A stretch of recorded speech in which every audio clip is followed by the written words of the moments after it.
जय हिंद friends, welcome to my YouTube channel Mission Classes. तो आज हम लोग उत्तर प्रदेश पुलिस जो आगामी परीक्षा होने वाली है 17 और 18 फरवरी को, उसके लिए हम लोग लगातार रोज एक एक वीडियो लाते रहते हैं और एक एक टॉपिक को कंप्लीट करते रहते हैं। तो आज हम इस क्रम में वचन को देखने वाले हैं, हिंदी में वचन। इसके पहले हम लोग विराम चिन्ह और लिंग, इन दो टॉपिक को कर चुके हैं। जो लोग नहीं देखे हैं वे लोग जाकर यहाँ पर देख सकते हैं। और आज हम शुरू कर रहे हैं वचन। तो वचन क्या होता है? हिंदी में वे शब्द जिससे किसी संख्या का बोध होता है उसे हम वचन कहते हैं। ठीक, वचन संख्या या पदार्थ यानी किसी वस्तु या पदार्थ की संख्या का बोध। ठीक, यानी जिस शब्द से किसी वस्तु या पदार्थ की संज्ञा का बोध होता है उसे हम वचन कहते हैं। हिंदी में वचन होते हैं दो प्रकार के, एक वचन, दूसरा बहुवचन। लेकिन संस्कृत में होते हैं तीन प्रकार के, एक वचन, द्विवचन और बहुवचन। तो एक वचन क्या होता है? जिस शब्द से एक वस्तु या पदार्थ का बोध होता है, एक वस्तु या पदार्थ का बोध होता है। ठीक, बहुवचन क्या होता है? जिस शब्द से दो या दो से अधिक वस्तुओं का बोध होता है उसे हम बहुवचन कहते हैं। ठीक, तो वैसे सामान्यतः हम कुछ शब्दों से जान जाते हैं, समझ सकते हैं कि कौन से शब्द एक वचन के हैं, कौन से शब्द बहुवचन के हैं। लेकिन हिंदी भाषा में बहुत सारे शब्द होने के नाते हम सभी शब्दों में उसके वचन का निर्धारण आसानी से करने में कठिनाई होती है। कुछ शब्द आसानी से हम लोग कर सकते हैं, लेकिन कुछ शब्द के लिए दिक्कत होती है। उसके लिए हमें कुछ खास ट्रिक, कुछ खास उपाय या कुछ खास माध्यम के द्वारा हम उसको जान सकते हैं। तो आइए हम एक एक करके देखते हैं। तो जैसे एक वचन, हमने पहले बता दिया है कि ऐसे शब्द जिससे एक वस्तु का बोध होता है वे शब्द संज्ञा, सर्वनाम, विशेषण, क्रिया इत्यादि हो सकते हैं। तो यानी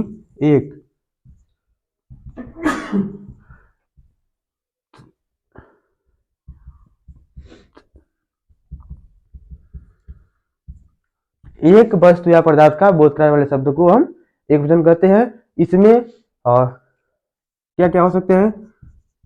द्रव्यवाचक संज्ञा, जहां भी द्रव्यवाचक संज्ञा जैसे गिट्टी, बालू, तेल, डीजल इत्यादि, इस तरह की सोना, चांदी, हीरे, जवाहरात, इस तरह के जहां भी बात जाएगा, जहां द्रव्यवाचक संज्ञा आएंगी वो सब एक वचन होंगे। फिर आता है समूहवाचक और भाववाचक। दूसरा समूहवाचक संज्ञा। फिर तीसरा आता है भाववाचक संज्ञा, भाववाचक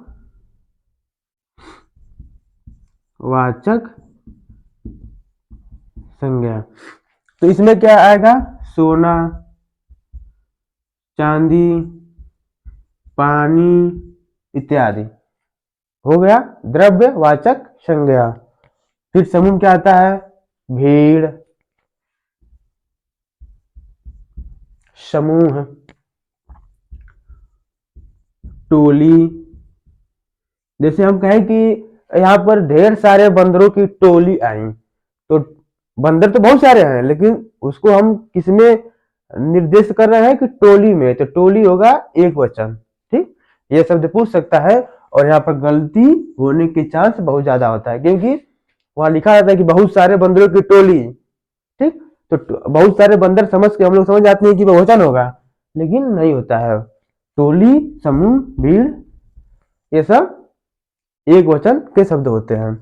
फिर भाववाचक, जैसे भाव में क्या होता है, क्रोध हुआ, हम किसी को क्षमा कर दिए, कोई प्रेम की बात हुई, तो ये सब क्या होता है भाववाचक में। प्रेम, क्रोध, क्षमा। जैसे कोई आदमी किसी को क्षमा करता है तो क्या कहता है कि मैंने उसको क्षमा कर दिया, मुझे बहुत क्रोध हुआ, मुझे उससे प्रेम हुआ, तो ये सब क्या हुआ भाववाचक है। और जहां भी भाववाचक संज्ञाएं होंगी वो सब एक वचन में होगा, ठीक। ये सब की पॉइंट है, कौन कौन सी, द्रव्यवाचक, समूहवाचक और भाववाचक। कुछ शब्द ऐसे भी होते हैं जो शब्द ही से मालूम चलता है कि वो एक वचन के शब्द हैं। जैसे प्रत्येक, प्रत्येक आदमी को एक एक लड्डू बांट दो, इसका मतलब क्या है कि आदमी तो बहुत सारे हैं, लेकिन प्रत्येक जो शब्द, पर्टिकुलर प्रत्येक शब्द है वो एक वचन है। फिर हर एक शब्द आता है, जहां भी हर एक शब्द आएगा उसका मतलब होता है कि वह एक वचन में है। फिर किताब, कुर्सी, मेज, माल, जनता, सामान, सामग्री, सोना, जल, वर्षा, हवा इत्यादि शब्द एक वचन के हैं। तो हम यहाँ लिख देते हैं प्रत्येक, हर एक,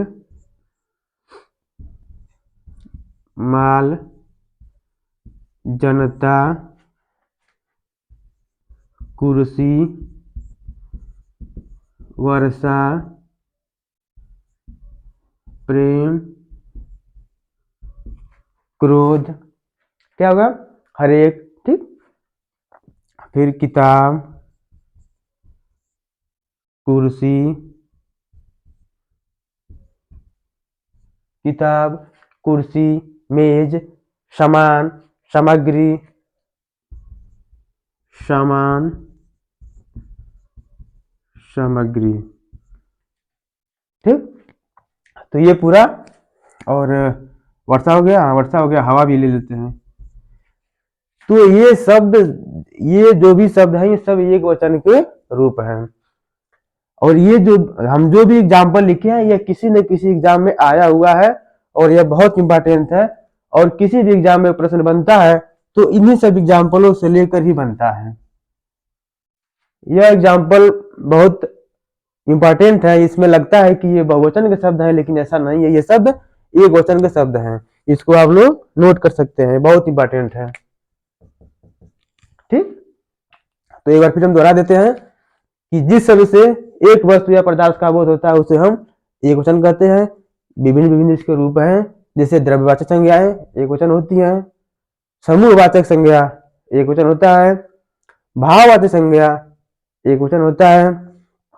फिर पर्टिकुलर शब्द जैसे प्रत्येक, हर एक, माल, जनता, कुर्सी, वर्षा, प्रेम, क्रोध, किताब, कुर्सी, मेज, सामान, सामग्री, हवा, ठीक।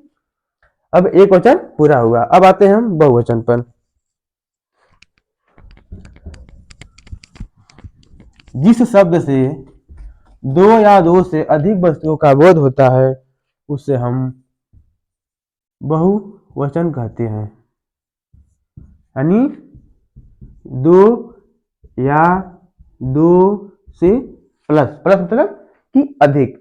इसमें कुछ ऐसे शब्द आते हैं जैसे आदरणीय, आदरणीय पिताजी आ रहे हैं, पिताजी आ रहे हैं ये बहुवचन, बहुवचन लग रहा है लेकिन बहुवचन है भी।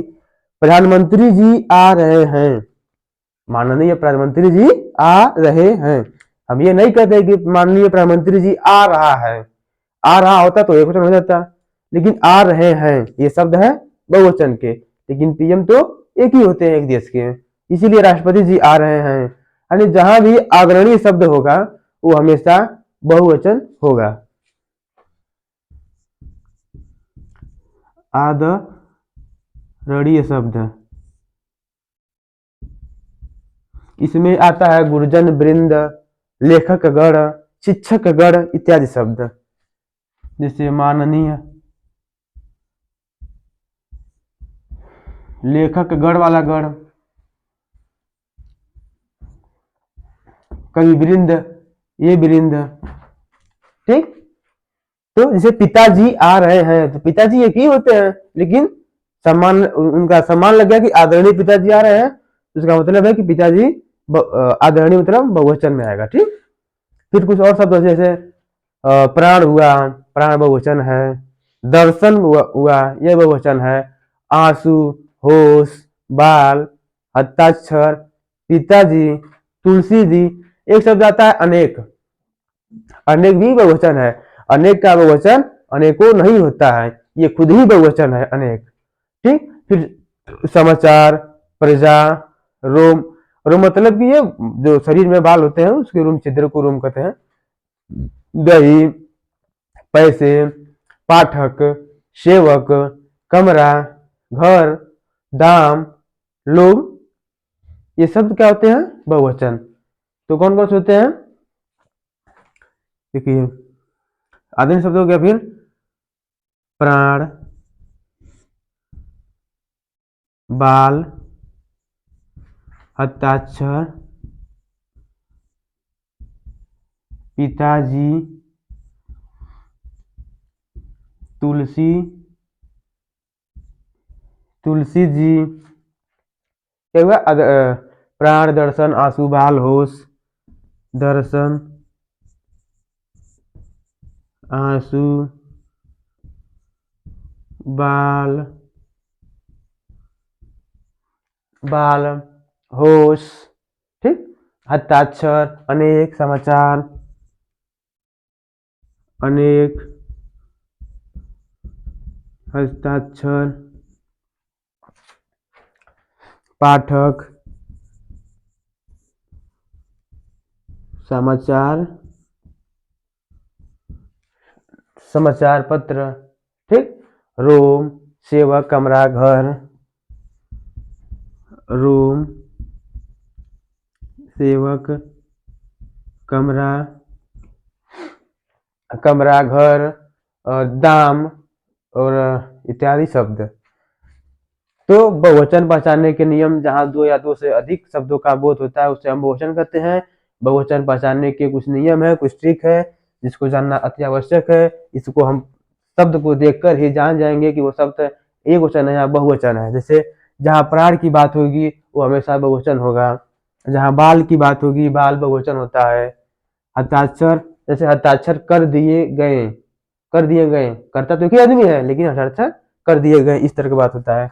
पिताजी, तुलसी जी। ठीक, जैसे कि गुरु जी का दर्शन हुआ नहीं कहते, हुआ कहते हैं, लेकिन जैसे आपके दर्शन हो गए, तो आपके दर्शन हो गए ये भी बहुवचन है। उसके आंसू निकल आए, बाल, होश उड़ गए, अनेक किताब हैं, हस्ताक्षर कर दिए, पाठक चले गए, समाचार पत्र वितरण कर दिए गए, रोम, सेवक, कमरा, घर। ये जहां भी शब्द आएंगे ये हमेशा बहुवचन के शब्द हैं। इसको आप नोट कर लीजिए, ध्यान से देख लीजिए। इसी में शब्द आएंगे, आप एग्जाम में जो पुलिस का एग्जाम आप देंगे उससे मिला लीजिएगा। इससे बाहर क्वेश्चन अगर बनेगा बहुवचन से, वचन से, तो इन दोनों टॉपिक के अलावा नहीं बनेगा, गारंटी आप मिला सकते हैं। ये बहुत इंपॉर्टेंट है। इसी में से आज तक जब भी क्वेश्चन बना है इसी में से बना है। बाकी आप प्रैक्टिस के लिए अलग अलग माध्यम से प्रैक्टिस कर सकते हैं, और प्रैक्टिस करना अति आवश्यक है। प्रैक्टिस करेंगे तो आप गलती कम करने का सुधार होगा। ठीक, तो आइए हम कुछ नियम देख लेते हैं एक क्वेश्चन से बहुवचन बदलने के लिए। ठीक, तो एक क्वेश्चन से बहुवचन कैसे बदलेंगे? जैसे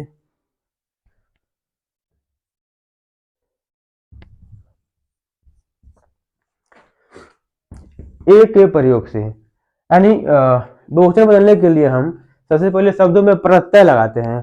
और प्रत्यय कहाँ लगता है? किसी भी शब्द के पीछे लगाते हैं हम प्रत्यय। तो प्रत्यय लगाकर हम उसके वचन को बदल सकते हैं। जैसे ए, कुछ जगह ए लगता है, जैसे ए कहाँ लगता है? अकारांत, और आकारांत शब्दों में। कहाँ कहाँ? अकारांत और आकारांत। आकारांत यानी जिस शब्द के अंत में अ और आ होंगे उन शब्दों को हम अकारांत और क्रमशः आकारांत कहते हैं। जैसे लड़का, रास्ता, कमरा, कपड़ा, लोटा, पैसा, मुर्गा। जैसे लड़का का बहुवचन क्या होगा? लड़के। कमरा का बहुवचन क्या होगा? कमरे। रास्ता का बहुवचन क्या होगा? रास्ते। मुर्गा का बहुवचन क्या होगा? मुर्गे। ठीक, यानी जिस शब्द के अंत में आकारांत शब्द आएगा उसको ए लगाकर, ए की मात्रा लगाकर उसको हम बहुवचन में बदल सकते हैं। ठीक, कुछ शब्द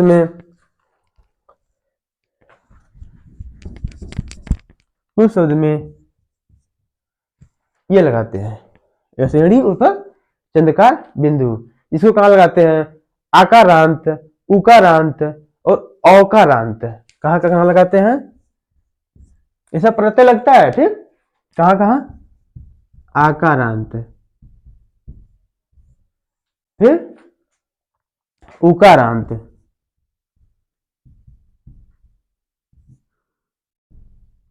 फिर औकारांत। यानी जिस शब्द के अंत में आ होगा, उ होगा और औ होगा। ठीक, जैसे आ कहाँ होता है, उ कहाँ होता है, औ कहाँ होता है। जैसे गौ, गौ का क्या होगा?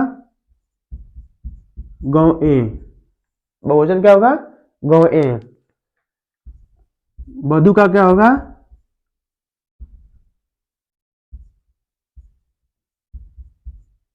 बधुए। कविता का क्या होगा? कविता ए। ठीक, फिर महिला क्या होगा? इस तरह से महिला का होगा महिला ए। ठीक, इसको ध्यान दीजिएगा। पहला क्या था? एड़ी, फिर क्या था? एड़ी ए वाले से उस पर चंद्राकार बिंदु लगाकर। फिर एक तरह से और हम बदलते हैं अ लगाकर। क्या लगाते हैं? आ। यानी सब प्रत्यय हैं शब्द के अंत में लगाते हैं, उसकी वचन को एक वचन से बहुवचन में बदलते हैं। बदलने के नियम भी बता दिए हैं और इस तरह से बदलने का प्रश्न भी परीक्षा में आता है। जैसे ये विशेषकर इकारांत शब्दों में आता है। इकारांत शब्दों में आता है। इसके अंत में ई जो होती है छोटी ई हो जाती है और आ, ई और आ के मध्य में यह व्यंजन हो जाता है। ठीक, ई और आ के मध्य में यह हो जाता है। ठीक, इसको उदाहरण के तौर पे हम समझते हैं। जैसे शक्ति, शक्ति हुआ, पंक्ति हुआ, ऋतु हुआ,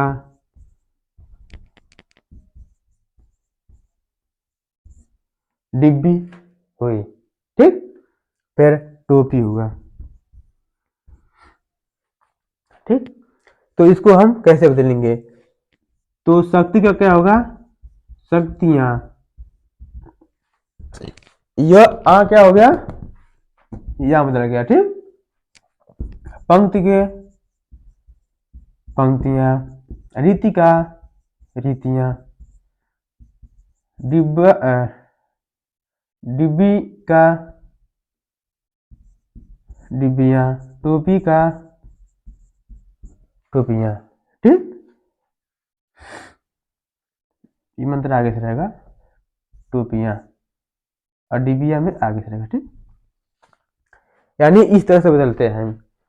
तो हम बता दिए एक वचन क्या होता है, बहुवचन क्या होता है, एक वचन के सारे नियम पहचानने के क्या होते हैं, बहुवचन के पहचानने के नियम क्या होते हैं, और एक वचन से बहुवचन में बदलने के जो सामान्य नियम है उसको और इसका एग्जाम्पल तो बहुत सारा होता है, लेकिन पूरा एग्जाम्पल करा पाना संभव नहीं है। तो आप लोग कृपया एग्जाम्पल के लिए अलग अलग बुकों के माध्यम से सहायता ले सकते हैं, और हम एग्जाम्पल बेस्ड क्वेश्चन भी रोज डेली एक प्रैक्टिस सेट के माध्यम से कराते रहेंगे। ठीक, तो फिर हम अगले वीडियो में अगले टॉपिक पे आते हैं और लेकर आएंगे। कृपया आप लोग देखते रहें, और इसका प्लेलिस्ट बना दिया गया है। तो ठीक, थैंक यू, धन्यवाद।